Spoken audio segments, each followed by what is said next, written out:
So, hi, I'm Scott Campshafer, and I'm a therapist here in Austin, Texas. And I've got with me Amy Kilpatrick, who is the parent of a young adult with autism, and she's agreed to answer some questions with me here today. So thank you for coming in and meeting with me today, Amy. I don't often get to interview guests in my office, so it's a rare treat. I'm glad I can be here. Thank you. So one of the things I'd first like to ask you is, how is dealing with a child's autism different from other, what we might say, garden variety losses? Okay, well, first of all, I would characterize it as different than other losses in that it's really not a loss at all. Having a child with autism or probably other disabilities is certainly different, and it's different than the expectations that I, as a new parent, thought I would be having with a new baby, but I don't characterize it, and other parents that I know in the disability community really try to not characterize it as a loss, but just as a difference. Mm-hmm. But that being said, there's certainly, my son who has autism is 22, and so there certainly were times during his growing up that I felt a certain amount of grieving for what wasn't. It makes me feel a little emotional talking about it. Sure. But mostly because I'm so proud of him.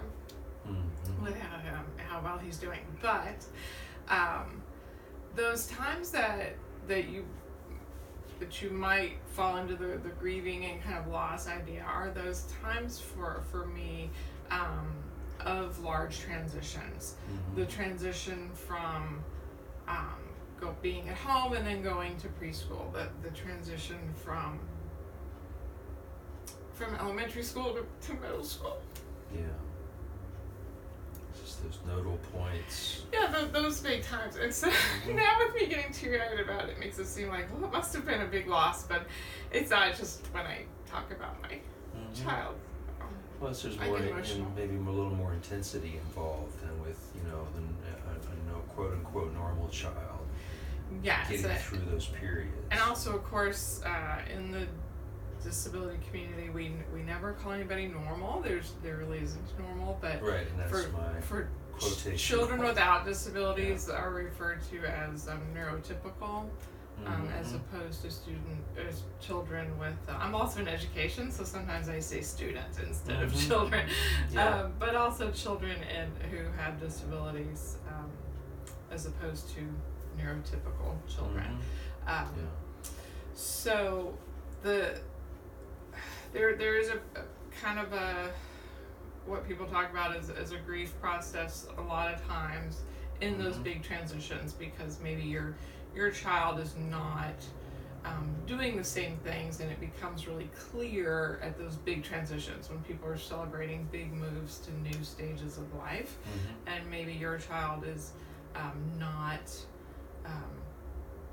is chronologically making the transition, but not in the same way as other kids are. So it's particularly during those times that I feel like parents and myself need to be aware that that's going to happen. Like, you might think, okay, you have really come to terms, things are rolling along really smooth, and then kind of bam, you get hit during these transition times, and that can be a real emotional experience. I think if parents are prepared for it, it helps make it a little smoother. Yeah. If they have support during that time. Yeah, absolutely. Okay. And then I was also wanted to find out, how has raising a child with autism been a positive for you? You may have already mentioned a little bit. Yeah, well, it's in one way that it has been a really positive experience for me is it taught me the importance of seeking out support and support of people who are going through the same things. And so and that was not something I was really comfortable with, just my personality. So it was a stretch for me to learn to start going to those support groups, and there's plenty out there if you're willing to do it as a parent. But that was a really hard thing for me to actually do, and then when I finally did, it was really good. And so I think that's a positive, and as it has served me well then with other things, to understand that getting support is really important. And I will say that for myself,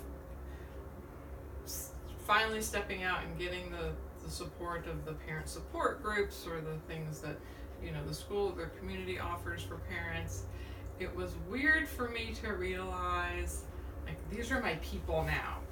Because it was stepping into a whole culture, even really, that I did not know about.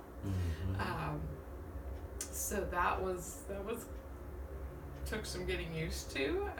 But once I did, then it was fine, and I was comfortable. But and so another positive has been just learning to appreciate small gains and small successes, because as a parent of a child with a disability, sometimes your celebrations of success are different than what other families' celebrations of success might be.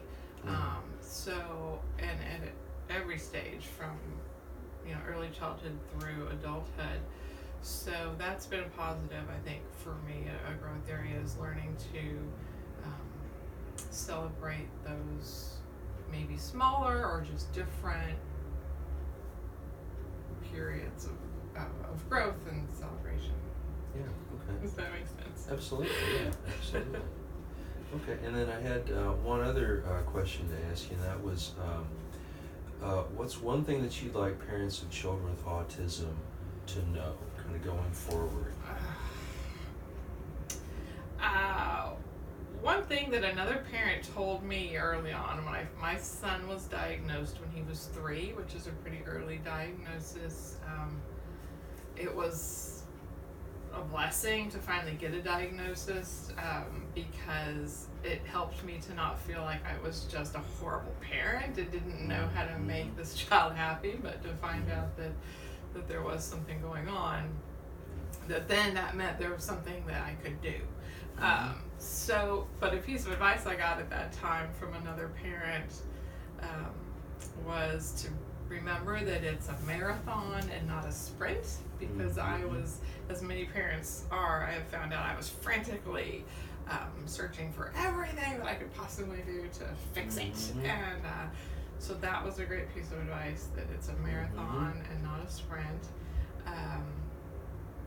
And to just understand that there'll be there'll be real hard times, but also really, really good times. And that it, especially for people going through the early years, that it does get better. Those early years for me were certainly the hardest, and it does get better.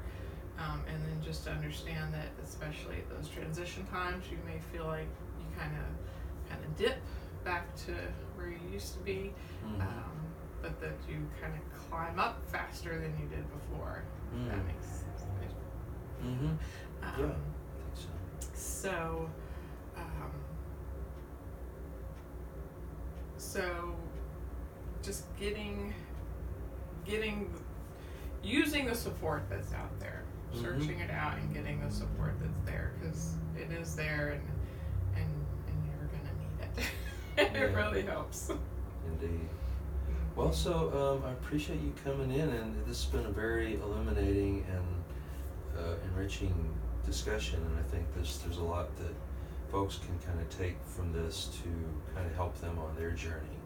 If they have a child with autism or a developmental disability or something of that sort, to kind of work with and to help get through some of these important milestones that individuals and families that struggle with this issue or deal with this issue go through. So So thank you so much, and take good care. Thank you. You're welcome.